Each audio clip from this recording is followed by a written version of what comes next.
Yeah, definitely. I think just to keep it simple, because we've done a lot of albums over the years. We've done a lot of releases, lots of EPs and live albums and studio albums, and the first year of the band, Dungeon, there was just so many different releases there. So I think for simplicity's sake, I'll just reference the main sort of studio albums that we put out as Lord over the past sort of 15 odd years, and that's a great starting point, I think, for people, especially if they're new to the band. If any of these, I mean, obviously I'm biased when I say it, but any of these albums are a great starting point and can lead you into sort of the deeper cuts and some of the other releases that we put out over the years. But we've got the first album is A Personal Journey. This is the first release that came out, and one thing I didn't really note or make a reference of, which is quite important just for context, is that Tim's stage name is Lord Tim. It's a bit cheesy, but it was a name that he picked for himself when he was a DJ at a roller rink in Broken Hill back in the 80s. I mean, this is him showing his age. And so he thought it'd be a bit of a dumb name, bit of fun, bit of a laugh, but it stuck. And so back then, he's trying to get this band together, and he thought he needed a stage name, so he used Lord Tim, and it's just stuck. So sort of towards the end of the last few years of that first Dungeon era, Tim had a bunch of songs that he had recorded, but they didn't fit into the Dungeon mold at that stage, and so he released a solo album called A Personal Journey just a couple of years before Lord became a full-fledged band. And so A Personal Journey is that first release, and some of those songs we still play live to this day, and a lot of people still find it one of their favourite albums. It's different in comparison to what we eventually did a few years later, but that's kind of the OG of that next era of the band, being A Personal Journey. From there, we went to Ascendance, which was the first Lord album as a band. So me coming to Sydney and the guys that were in the band at the time, T.Y., Mav, the guitarist, and obviously Tim. Ascendance was the first main album that we put out, and we had a lot to prove. We had to prove to the old Dungeon fans that we were still as heavy and still thrashy like that. But we also loved a lot of power metal, a lot more melodic stuff, and we wanted to show that we were just, if you like Dungeon, you will like what we're doing. And we didn't want to stray too far away, but we definitely wanted to up the ante and sort of just give people a little bit of a punch, say, hey, we're here, pay attention to us. And to this day, that's an album that a lot of people, they don't think we ever topped it. They think that's probably one of our best albums that we've released, especially people who were around at that time, and obviously for nostalgia reasons and what was happening around that time. People hold that album really close to their heart, and there's still, as with the other album, all these albums, we still play a lot of these songs live to this day as well.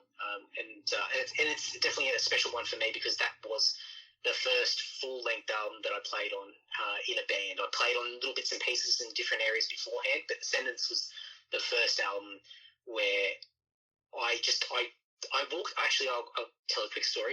I'm living, when I moved to Sydney, I was living in Marrickville, and when the album came out, I went into the city and I went to Utopia Records, and I went in and bought my own album. I was going to get a bunch of copies anyway. I knew that, but I wanted the novelty of walking in there and just paying for my own album.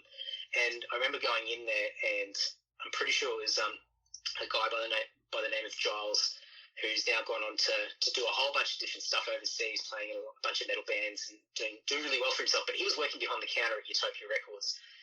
And I think he knew who I was, and so I'm going up to the counter with this album, and he just looked at me, basically like, you idiot. And I just had a grin on my face, because I was just I thought, I'm never going to have this feeling again, like this milestone for me, this novelty of just paying, like, oh God, whatever it was, $25 for my own album. And then, I was with a friend of mine, and we went to the pub and just read, I was looking through the liner notes and everything. It was like buying a CD as a kid, and then going home and listening to it later. So a very special album for me. After that album, a few years later, we released Set in Stone. And Set in Stone was probably the album where we covered the most ground, not just musically, but we toured a lot.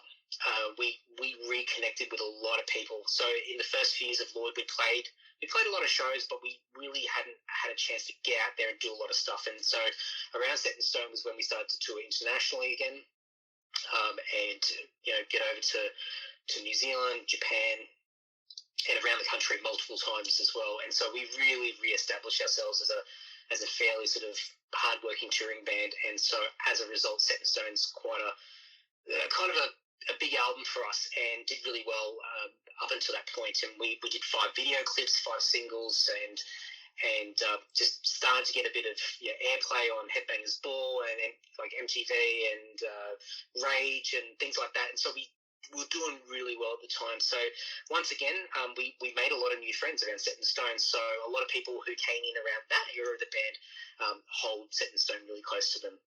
And once again, a lot of these songs we still play live. And then a couple of years or a few years after that, we released Digital Lies. And Digital Lies is a bit different. It was a little bit of a departure from what we were doing before, a darker album, a couple little sort of electronic elements in the music, just to try and give it a bit of a futuristic sort of sound at times. And so it was a little bit different. And I think looking back now, it still holds up. People still say favourable things about it, but I feel that it didn't have the punch that Set in Stone did, and that could come down to a whole range of different things. We had a shift in the way that we were touring at the time, and so I don't think we were still playing a lot, but I don't think we were playing as much as what we used to, and that could have had an impact. And we certainly didn't do as many singles and video clips as well. So I think maybe marketing, the sound possibly. But it was a slight different departure that gave us a different sound, and it just didn't quite have that punch that Set in Stone did. But once again, there's songs that we still play live from the Digital Lies album. And then we had a fairly long break after that. We had quite a few years where we were doing lots of different things. We released a whole bunch of EPs, which I won't go through because it's a long list. And we did a box set, with all the old Dungeon albums re-recorded, called the Dungeon Era. And in 2019, so Digital Lies was 2013. In 2019 was their next studio album, and this is the last one we put out, called Fallen Idols. And I feel, every musician says this, it's the greatest album, it's the best one we've done today. This album, I didn't have as much of a writing contribution in it. I had a few little bits and pieces in there, but for the most part, this is Tim and Mark, and they gelled so well together. And once again, it goes back to what I was saying earlier about the right tools for the job. They just had enough there and enough firepower where it was just like, guys, go for it. Like, just go for it. And the demos sounded great, the song ideas, and we sort of had the concept of creating a mixtape. When we were all growing up, getting into music, we'd have the dual cassette deck. We're trying to dub, our mixtapes together to get the best, songs, whether it be just to listen to on your Walkman or play at a party or whatever it might be. And so you're trying to do the best of the best. And for us, it was like, let's have a metal album that kind of sounds like a real fun mixtape. There's a bit of everything in here. It still all sounds like Lord. It's not disjointed. It's got a good flow. But ultimately, it's got a short sort of rockier song. It's got an epic sort of more symphonic metal song.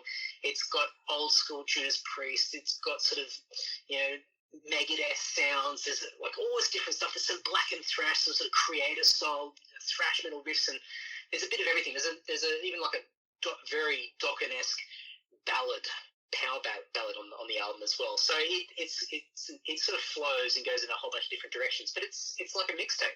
And that was kind of the sort of the thinking behind the album going into it. And this was the first album where we really got the recognition that we've never had before. We got into the ARIA charts for the first time. We just squeezed in. We didn't even know how we managed to do it. It was amazing. And I think we got number 20 in the Australian ARIA charts, and then we got number 2 in the Australian independent charts. And we started touring, and then we had all the plans to keep that tour going, and then, well, COVID hit.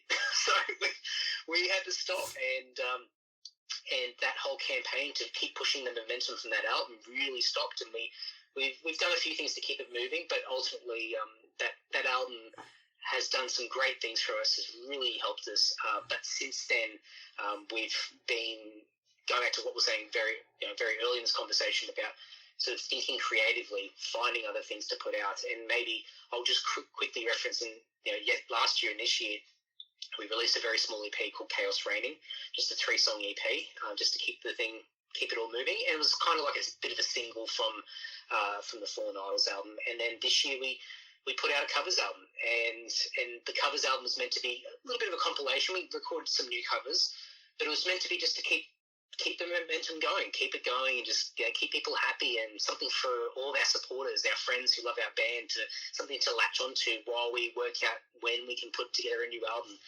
And the covers album went crazy. It got to number 7 in the ARIA charts, in the Australian ARIA charts. It got to number 1 in the independents. It stayed in the top 3 for about 5 weeks. And we did a video clip for the main single, which was a Savage Garden cover. Darren Hayes from Savage Garden turned around and publicly praised it, so we latched onto that. We got a hell of a lot of radio airplay on Triple M and Triple J and all that. And it was just so unexpected, because it was meant to be a bit of a throwaway release. It's a bit of fun, a bit of a not taking it too seriously, and it just caught on. And so that's where we're up to now. And as I said, there's been lots of little releases in between over the years, and obviously that first year of the band is a lot of albums that Dungeon released as well. So we're really fortunate that we've got such an extensive back catalogue of releases and songs. We've got all these deep cuts, and if we play live, we've got stuff to choose from, and we've always got a song to talk about or a story from a song. And I always wonder what would be like for somebody to discover our band for the first time now, where they start and where they end up, because there's just so much. There are so many songs. So it's a little bit sort of long in the tooth, but it is a shortened version of a very extensive back catalogue of releases. There has to be something that links us together. But between the three of us, you couldn't have more polarizing personalities. We are so different. We all like different things, but there's things that irritate us about each other. There's things that we can't stand about each other. But I think the thing that we've realized and sort of locked onto is that we've all got a common purpose. We've all got something that we're trying to strive for, and there is a lot that we have in common, and a lot of things that we do like. And it's like anything. It's like a relationship that you have with somebody else, or family. It's not always smooth sailing, and I think that's one thing that lets a lot of bands down, where bands disintegrate really quickly in those early stages, because I think, and it's okay for people to think this, but I think when you get together for the first time, it's usually with your friends, and you expect everything to be great, and you all agree on the same things, you like the same things, there's no beefs, there's no concerns about anything, but life's not like that, and it's really complicated.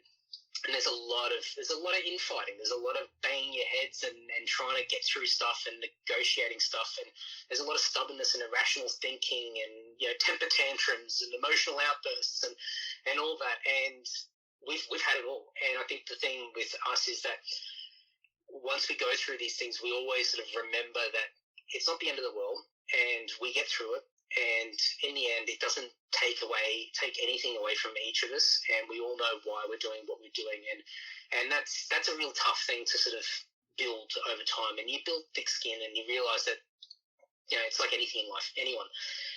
People act the way that they act due to a whole range of different reasons. It's never usually about you.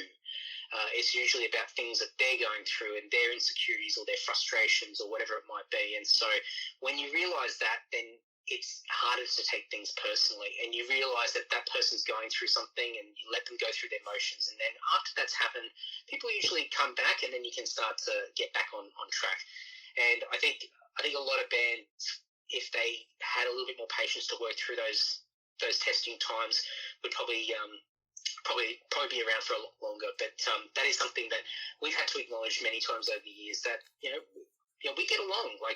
Mark was my best man at my wedding, and he's one of my best mates, but we don't hang out that much. And I think over the years, he's a very different person to me. But we get along, but we understand how each other tick, and I think that's what makes it all work. So, despite all of that, being able to do what we've done, and thank you once again for what you said, because yes, it's like you achieve these things, but it's not just because you've worked. You work hard, but you have to overcome a lot as well, and you have to get through these situations which are really challenging.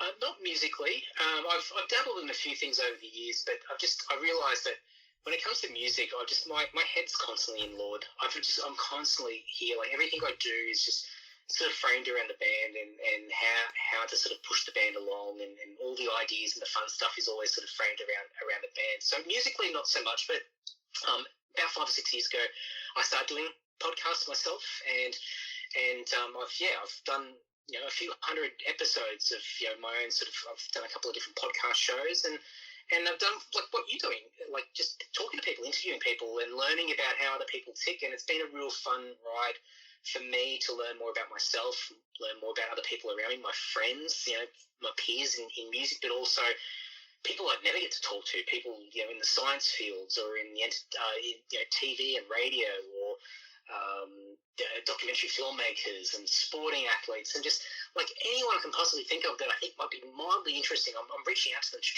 try and do a podcast with, and so that's been really fun.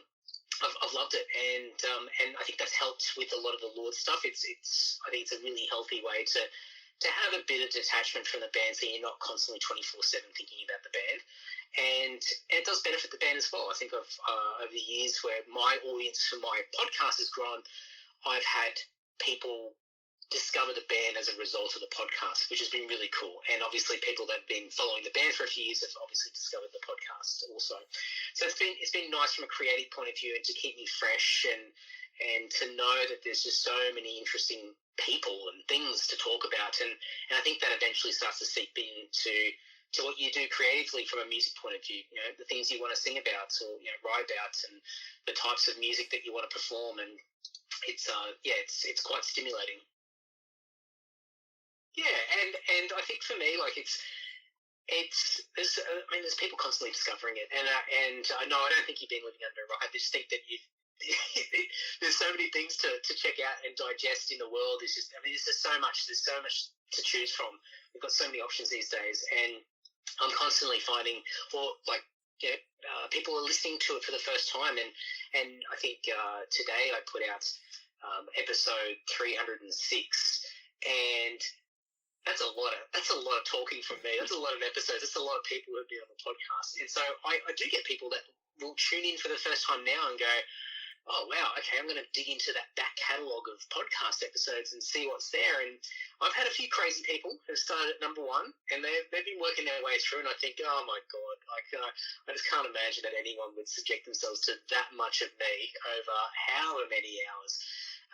But it's nice, and the good thing about podcasts, as with music, like, so what you're doing with this, doing these interviews, is that this stuff is timeless. You record it, you put it out there, and people can discover these conversations, this music, years and years from now, and still get some value from it, still be entertained, still find something interesting. And I think that's really, really important. And I've always encouraged people to get out there and start a podcast or start a band or do something creative, because leave your mark, or leave something there, document something that you're passionate about, because I think there's always people out there that are looking for something new. They're looking for their thing. They're looking for their community or like-minded people, and they're just, some people are really desperate to try and find that stuff. And so all these things that we create, it helps. It all helps. So I'm really, I could talk about that alone for a long time, but really, really passionate about that kind of stuff, and it's certainly opened up a lot of doors for me personally.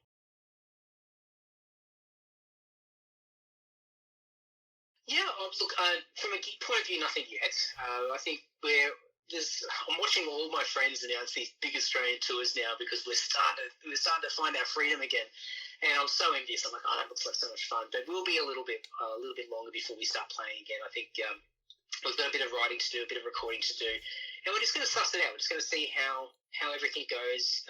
We're definitely not going to look at overseas for a little while, but we're just going to see how other bands go in the first few months of next year, and then we'll suss it out and we'll see what happens.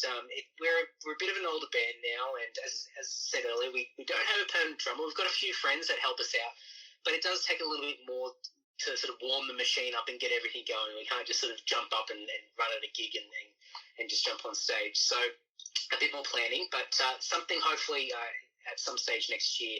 Music-wise, so we're working on a little bit of a fun thing at the moment, which depending on when this comes out, it won't really matter, but it'll be interesting for people to hear. But anyone who's ordered merchandise from us this year on our Bandcamp page, so CDs, T-shirts, vinyl, patches, whatever it might be, we're going to send them something, and just a little bit of fun before the end of the year. So sometime between now and the end of the year, they're going to get something, and no one knows what it is. I've been frantically trying to get it all together, and that little Dropbox thing I was mentioning earlier is kind of linked in with that as well. So we're going to, and we always try to do something fun and surprising for the people who do support us, and we want to kind of reward the people who, I mean, you could be spending your money elsewhere, and for so many people who've struggled because of COVID, who are still willing to spend money on T-shirts and CDs and things like that to support artists. I mean, support us. I mean, any opportunity we can give, like to give back, we're there. In addition to just putting out music. So we're working on that at the moment, but we do have some other larger projects that we're working on, but very early stages. So probably nothing of value to really share at the moment. And from a podcast point of view, a few weeks ago, I just recently kicked back into podcasting. I had a few months break from the show, but just started back up again. So that I have new episodes that come out every Monday around 6 a.m. at the start of the week, so people can have a listen to a new episode as they're driving to work or commuting to work. And I'm just going to keep doing that for as long as I possibly can, and lots of interesting people, lots of musicians, and a few unexpected people that people are probably going to wonder, where the hell did I find that person? But they're interesting. I find them interesting. And I'm sure there's a bunch of other stuff that I can't even think of on the top of my head. But I think the big thing is that there's always something on the go. So if people want to follow along and keep up to date, then they can obviously follow us on the socials and Lord Official on all the social media pages, or myself, Andy Dowling, and you'll definitely be the first ones to hear of any new stuff that we've got to share.